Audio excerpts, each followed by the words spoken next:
recognizable faces, also one of its most controversial figures. For nearly 15 years, he's been our sports director here at Channel 8, and it's nice to welcome Ted Leitner to the morning edition. This is what you look like in the morning. Yeah. Good. See, I knew the dress of the day was black, but they didn't tell me it was formal. I didn't know this early there would be formal. We dress here. And before you ask me anything, that was very good. Thank you, sir. Is he good at it? Yeah. Most times when you see a news-type person do sports, they don't have a clue. so they just kind of write it out, and they don't know. But I know that John knows sports. But let me just correct you. It was easier for Jerry Tarkanian at UNLV because he got to pay his players more there. Good point. That's why he's struggling at San Antonio. Good point. He can pay more. That was the only thing I had to correct you on, but nicely done.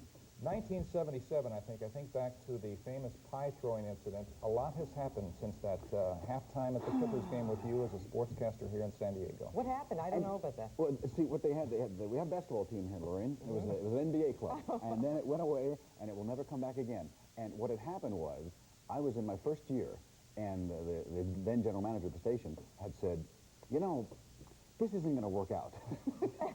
This is not working out. I go to the country club, and it's not just my foursome of friends that are telling me how lousy you are and how they'll never watch again. I've got foursomes coming from down the fairway who see me, recognize me from television, or know me at the club from my editorials on TV, and they race up the fairway and say, oh, wait a minute, come here, get rid of him, get him out of here. So that's what was going on at that time. And then the Clippers said, why don't you come down at halftime? And people hate you so much, we'll have a pie-throwing contest. And we'll put raffle lottery-type numbers under selected seats, and then we'll announce to them which seats it is, and then they'll come down, we'll have you dressed up there, whatever, and they'll come and they'll throw pies at you at halftime. Won't that be neat? So it was a New York Knicks game. There were like literally over 10,000, a lot of East Coast people that were there. It was a big crowd. And the funniest part was that when they made this announcement, and by the way, at halftime, if you look under your seat and they explain when they explained what they could get to do, I mean, people were literally almost ripping their seats out. I just watched this, I thought, not just with fear, which I had, but with just, I was humbled by the reaction of such vitriolic, oh, pie, yes. Right. I wish it was something harder, but I'll take a pie. And they were looking at, people were scalping their tickets. I'll give you 10, I didn't get one. I'll give you $10 to go throw something in that guy's face. So there were long lines, and it turned out to be, interestingly enough, it turned out to be a fun promotion, a lousy promotion, and a great promotion. Because it got a lot of publicity, and people started to really come up to me and say, what is it with this? What happened? Why do those people hate you so much? Maybe I should tune in and... Well, did you come out of the womb controversial? Have you always been this way, or is this something that you kind of developed over the years as you became a sportscaster? A friend of mine who I grew up with was in the Navy, and he came by last week. He was on his way to wherever, and we had dinner, and he said, you know, I watched you, and I've watched you before when I've come in. He said, if the kids could see you now from the old days, they wouldn't believe it. Really? And that answers your question, because I was the quietest, most introverted, suffering from an enormous, believe it or not, an enormous inferiority complex. I mean, absolutely. Lie down, we want to hear about it. No, the poster, because this chair, I've used this chair, but it doesn't recline. We charge $150 I was the poster child for quiet, withdrawn, and like that. And no, I was never like that. You are known for your observations on sports and all that, and there was a recent poll, Most Admired American Men, 3,000 high school students in Santa Cruz. Sure, John. Magic Johnson. Get me started, John. Right. Magic Johnson. You know, maybe I can see that in a way. In other words, I want to know, how was the question posed? When they gave me the answer that he was most admired, I want to follow up and say, well, why? Now, if they'd said, well, because he's really handled this well, and I admire his inner strength and his faith to say that, hey, I've got this, I'm going to go ahead, I'm going to be nice to people and smile, then I would say, okay, I can buy that. But if they just admired him because of his lifestyle, in other words, especially, I want to know what the boys, these teenage boys thought. If they admired him because he wrote in his book that he had slept with 6 women at a time, and that he had infected we don't know how many people, then I'd say, admired, what are you thinking? What are you thinking? But these are the same kind of polls that in the last decade, Eddie Murphy and Mike Tyson were in the top 10. So I'm not surprised. But I hope it's because they think Magic has handled this well, not because he was a role model for anyone. Well, who do you admire? Who do you think is the most admirable sports figure? No one. No. You think they make too much money? And No, they have I mean, see, that's what I've ranted and raved on for years, and it's legitimate. I mean, I tell my kids the same thing, and I would not tell my kids anything differently than I would say, you know, on an air, in a television sportscast. Athletes are not people to be set up as heroes, certainly not heroes, maybe not, probably, definitely not heroes, probably not role models. I mean, they're great, they're born with great athletic skills. Many of them work very hard and have great dedication to task, and I respect that. But in terms of who do you look up to and admire, I mean, there's policemen and firemen and military leaders and cancer researchers and brilliant teachers. I would never So why do you like to admire report on athletes for sports the- then? Why do you like to report on sports then? Because I love it. See, there's a big difference between loving sports and respecting sports. Respect, save for other things. In terms of, oh, what a great game. I'm looking forward to that. I'm that way. Well, my image is to the contrary. I love sports. But this business of, oh, give me your autograph, and, oh, he's so wonderful and great. I can see it as kids worshiping, because I did the same thing. But you outgrow it, you know? It's halftime now. We'll be right back to you. Oh. Still to come more. Just joined us. You can see a third figure over here. He looks very comfortable this morning. Of course, it's our very special Ted Leitner. This is my seat, you know. This is where I right. normally sit, but never so informally. But, No. you know, it's early. Looking so. good, though. You talk a lot about money with athletes and all of that, and there's no secret you're the highest paid radio TV person in San Diego. America, I think. Me? Yes. What has Is it money? No, America. I bet you it's close.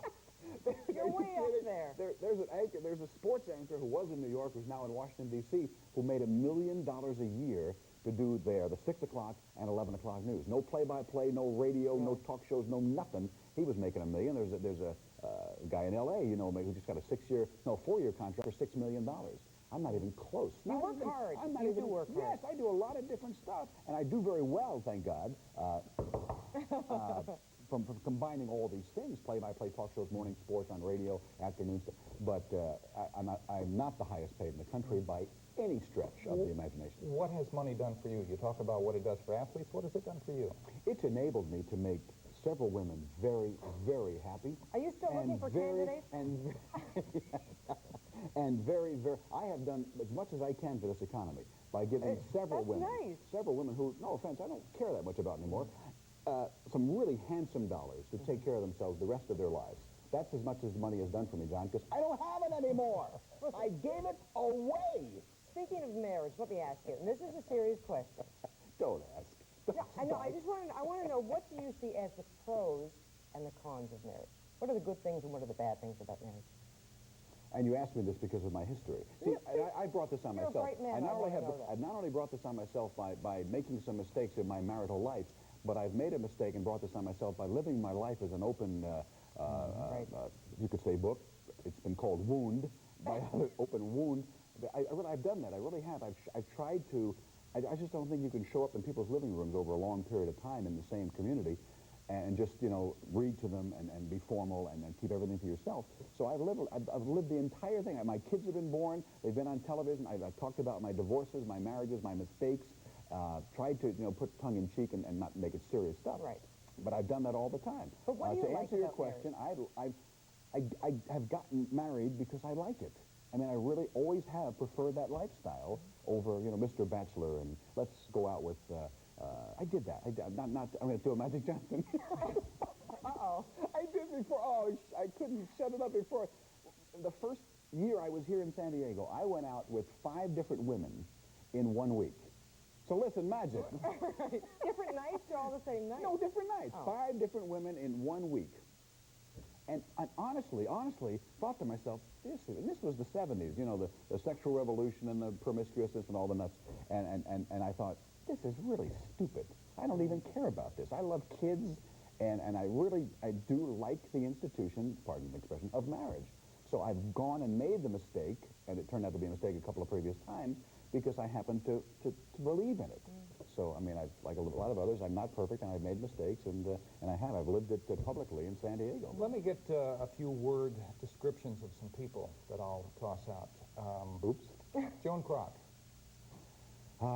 As nice a person, as philanthropic, as caring as I've ever met, and consider her a dear friend, by the way, and I've never, I've never met anybody like that who had so much money, and if you just met them, you wouldn't think they had two nickels to rub together. No pretensions, no, yes, we're flying to Acapulco and we're doing that. The most down-to-earth, incredibly rich person that I've ever known, in sports or out. Donald Sterling.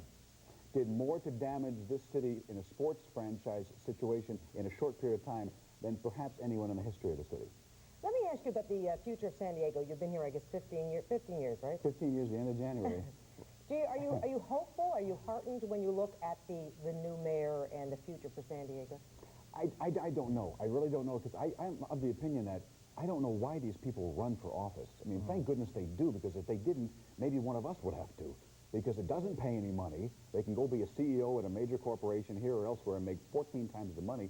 I assume it's power and ego and public service and wanting to give and so forth. I just think now that especially cities are unmanageable.